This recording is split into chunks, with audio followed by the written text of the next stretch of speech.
Hello guys, मैं हूं संतोष जावरिया और आप देख रहे हैं अनुपम एजुकेशन चैनल। हमारे चैनल पर आपका हार्दिक हार्दिक स्वागत है।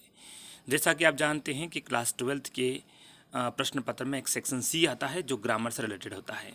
तो आज उसी सेक्शन के बारे में हम चर्चा कर रहे हैं और इस वीडियो के अंतर्गत हम आपको सेक्शन सी में किस तरह की ग्रामर आएगी वो बताने जा रहे हैं। और बेसिकली ये जो क्वेश्चन है जो ये बोर्ड द्वारा प्रदत्त क्वेश्चन बैंक से लिए गए हैं और यहाँ पर मैं इनके आंसर आपको बताने की कोशिश करूँगा। तो चलिए वन बाय वन हम इनके आंसर को देख लेते हैं विथ क्लियरेंस, पूरे स्पष्टीकरण के साथ में। तो आइए, पहला क्वेश्चन क्या है, फिल इन द ब्लैंक्स। उसमें लिखा गया है आई हैव सीन प्लेसेस। तो यहाँ पर दो ऑप्शंस हमारे सामने दिए गए हैं, मच और मैनी। मच जो होता है अनकाउंटेबल नाउन के साथ और मैनी काउंटेबल नाउन के साथ लगता है।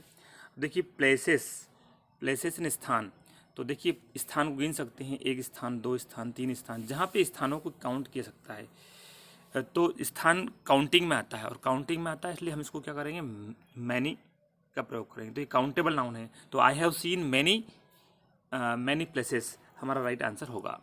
उसके बाद देखिए नेक्स्ट क्वेश्चन है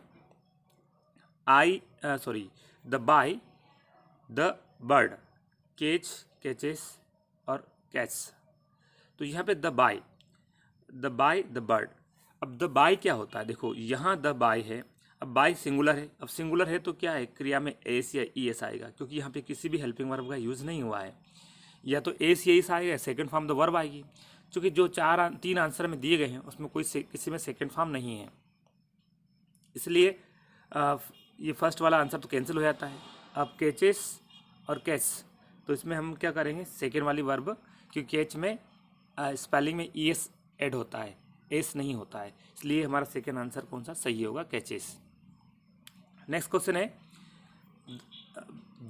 नॉलेज इज डेंजरस थिंग। अब यहाँ पे हमें क्या पुट करना है, ए लिटिल, लिटिल, फ्यू। तो देखिए यहाँ पर नॉलेज अनकाउंटेबल है, इसलिए नॉलेज के साथ हम इन दोनों में से यूज करेंगे, फ्यू का यूज नहीं कर सकते। अब इन दोनों में से किसका करेंगे, तो इसमें प्रयोग करेंगे ए लिटिल का, क्योंकि लिटिल जो है वो बिल्कुल नेगेटिव सेंस में यूज होता है और इसलिए यहाँ पर हम लिटिल का प्रयोग नहीं करेंगे, यहाँ प्रयोग करेंगे हम ए लिटिल का। तो a little knowledge is dangerous thing. साथ ही मैं आपको ये बता दूं कि डेंजरस अपने आप में नेगेटिव वर्ड है, इसलिए इसमें लिटिल जो कि नेगेटिव सेंस को इंडिकेट करता है तो डबल नेगेटिव नहीं हो सकता, इसलिए आपको यहाँ ए लिटिल लिखना पड़ेगा। चलिए अगले क्वेश्चन को देख लेते हैं।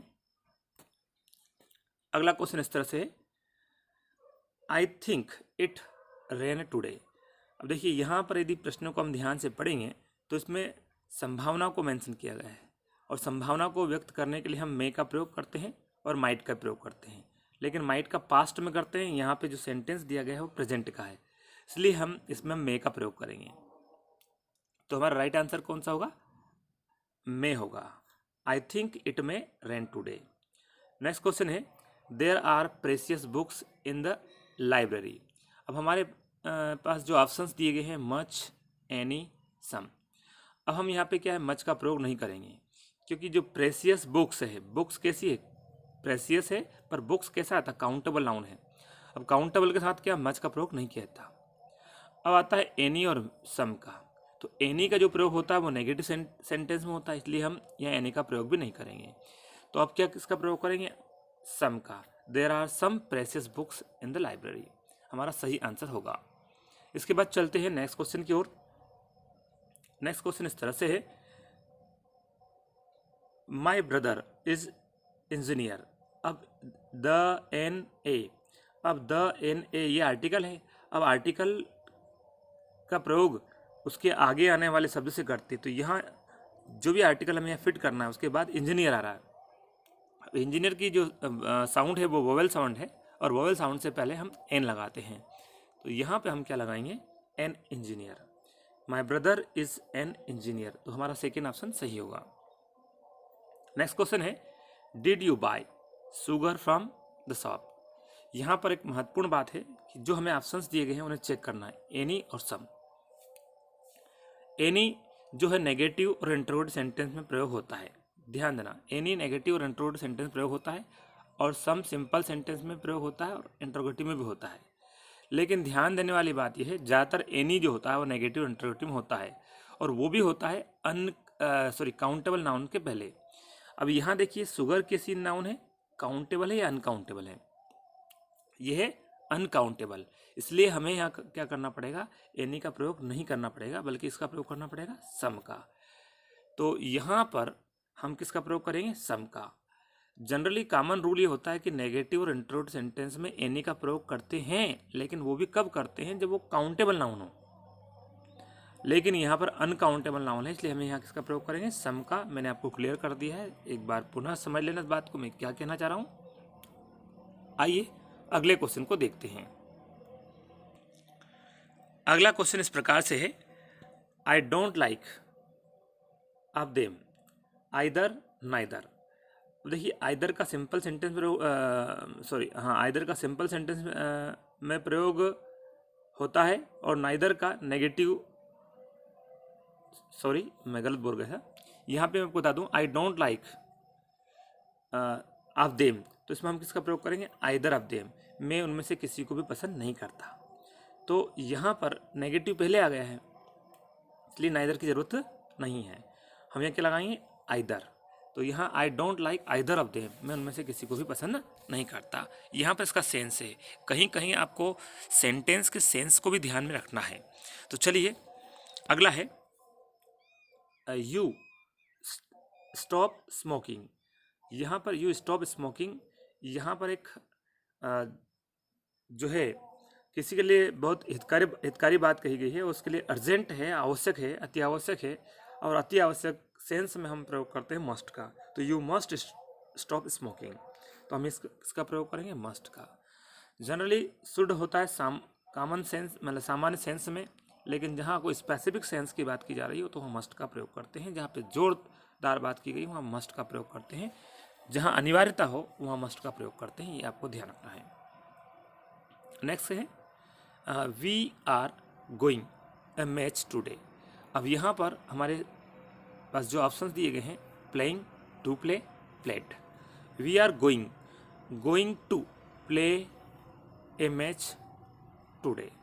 आपने is going to, are going to और एम गोइंग टू का प्रयोग पढ़ा होगा, और is going to, are going to के बाद, गोइंग के बाद टू आता है, तो उसके बाद फर्स्ट वर्ब का फर्स्ट फॉर्म आएगा। तो यहाँ पर क्या है, हम किसका प्रयोग करेंगे? गोइंग टू का, टू प्ले का प्रयोग करेंगे। गोइंग जब आया हो तो उसके बाद यदि कोई दूसरी वर्ब आ रही हो तो वो सेकेंड फॉर्म भी नहीं हो सकती और इंग फॉर्म भी नहीं हो सकती, उसके बाद टू करके फर्स्ट फॉर्म ही आता है। तो इस तरह से ये हमारा सेंटेंस है, इसमें इस तरह से होगा। अगला सेंटेंस हमारे सामने इस प्रकार से है, my friend lives New Delhi. अब न्यू दिल्ली है, उसके बाद ऑप्शन दिए गए इन, एट, इनटू। तो इनटू तो यहाँ आएगा नहीं, और इसका इन और एट। अब इनटू क्यों नहीं आया? किसी चीज़ के अंदर, किसी बाउंडेड क्षेत्र के अंदर, जैसे इनटू द रूम, और भी मूवमेंट की स्थिति में, जैसे he went into the room. तो कोई एक चीज़ दूसरी चीज़ के अंदर प्रवेश करती है तो उस सेंस में हम इनटू का प्रयोग करते हैं। अब हमारे पास क्या है, इन और एट, दो ऑप्शंस बचते हैं। इन जो होता है बड़े प्लेस के लिए, और एट होता है छोटे प्लेस के लिए। बड़ी सिटी के अंदर छोटा कोई प्लेस बताना हो तो हम एट का प्रयोग करते हैं। अब my friend lives New Delhi, तो यहाँ क्या रहे, इन न्यू दिल्ली। उसके बाद अगला सेंटेंस इस तरह से है, work hard list you fail. इस सेंटेंस को समझ लीजिए, एक स्ट्रक्चर होती है, ग्रामर के भी अपने कुछ रूल्स रेगुलेशंस होते हैं। तो यहाँ पर समझ लीजिए ग्रामर की परंपरा है कि वर्क हार्ड, और यहाँ पर यदि लिस्ट आया है तो सेकेंड वाले सेंटेंस में चाहे सब्जेक्ट कुछ भी हो, हमेशा should help verb he use की जाती है। तो आपको ये डायरेक्ट ध्यान रखना, ये पैटर्न होता है, ये फिक्स्ड पैटर्न है। Work hard list you should, तो लिस्ट के बाद हमेशा यहाँ पे शुड का प्रयोग ही किया जाता है। कभी कभी इसका अपोजिट भी पूछा जाता है कि यहाँ पर आपको शुड दे दिया जाएगा और यहाँ पर फिल इन द ब्लैंक दे दिया जाएगा, तो उस स्थिति में आपको यहाँ लिस्ट रखना है। लिस्ट और शुड आपस में पेयर में चलते हैं, इसलिए इसको विशेष ध्यान रखना है। अगला है, राम प्रेफर मिल्क टी। दो ऑप्शन है हमारे पास, मिल्क और टी, किसी एक को हमें प्रीफर करना है, तो प्रीफर जो होता है उसके साथ क्या लगता है, टू लगता है। आपको बता दें प्रीफर, जूनियर, सीनियर, सुपीरियर, जिनमें IOR आता है या प्रीफर शब्द जिसे हैं, इनके साथ हमेशा टू का प्रयोग किया जाता है। तो इस सेंटेंस में क्या होगा, Ram prefers milk to tea. इसमें टू ऑप्शन हमारा सही है। नेक्स्ट है mister David is European. European, European, European. अब आप देख पा रहे हैं कि ये कॉन्सोनेंट साउंड है और कॉन्सोनेंट साउंड के साथ में क्या लगता है, ए लगता है। तो यहाँ mister David is a European, ए यहाँ पर सही रहेगा। उसके बाद नेक्स्ट क्वेश्चन हमारा आता है, I have friends much many. तो फ्रेंड्स क्या है, काउंटेबल है, काउंटेबल नाउन है। काउंटेबल नाउन के साथ में मच का प्रयोग नहीं होता है, ये अनकाउंटेबल के साथ होता है। तो बचता हमारे पास एक ही option, I have many friends, हमारा क्या होगा, सही होगा। उसके बाद अगला क्वेश्चन हमारा इस तरह से है, यह है पहले छूट गया है एक वाक्य, 60 number, Ramayan is sacred book. तो यहाँ रामायण कोई भी धार्मिक ग्रंथ है, बड़े ग्रंथ के पहले द लगता है, ऐसा हमने पढ़ा है आर्टिकल के रूल्स में। तो यहाँ पे the Ramayana is a sacred book. Next sentence है, my grandmother is hard hearing. तो hard of hearing, hard of hearing.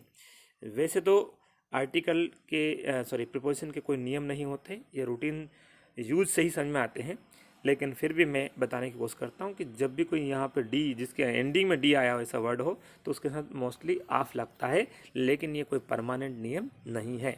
My grandmother is hard of hearing. जैसे ही is died of cholera, died of, तो died के बाद D आया है, died में डी आता है, उसका ऑफ लगता है।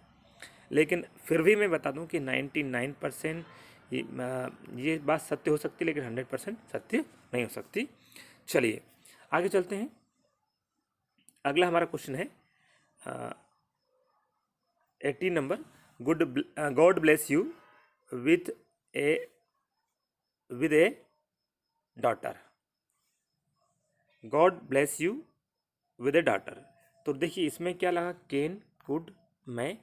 तो इसमें लगेगा मैं जहाँ पर किसी को विश किया जाता है वहाँ पर हम किसका प्रयोग करते हैं, may God bless you with A daughter. Next question है 19, द बिल्डिंग हैज़ डाउन। तो हैज़ जो है ये बताता है कि हैज़ के बाद वर्ब का थर्ड फॉर्म आता है, जैसा कि टेंस के रूल्स के अकॉर्डिंग हम जानते हैं। तो यहाँ पे क्या आएगा, फॉलन, सेकेंड वाला option, the building has fallen down. Next 20 number, he distributed. थोड़े अक्षर छोटे होने के कारण कभी दिखाई नहीं देते। देखिए ही distributed sweets children among between. तो देखिए ही डिस्ट्रीब्यूटेड स्वीट्स, अब चिल्ड्रन, कोई दो चिल्ड्रन की बात नहीं की है, जहाँ दो की बात होती है वहाँ बिटवीन का लगता है, और यहाँ पर क्या लगाई है, अमंग का। तो क्या है, ही डिस्ट्रीब्यूटेड स्वीट्स अमंग चिल्ड्रन, हमारा राइट आंसर होगा। तो इस तरह से आज की इस वीडियो में हमने आपको जो इंग्लिश पेपर का जो सेक्शन सी है उसके ग्रामर वाले भाग को बताया है, इसमें फिल इन द ब्लैंक से रिलेटेड था। अगले वीडियो के अंतर्गत हम डू एज डायरेक्टेड के क्वेश्चन की चर्चा करेंगे। तो तब तक के लिए बहुत बहुत धन्यवाद, और हमारे इस वीडियो को देखने के लिए आपका बहुत बहुत धन्यवाद। जय हिंद, जय भारत।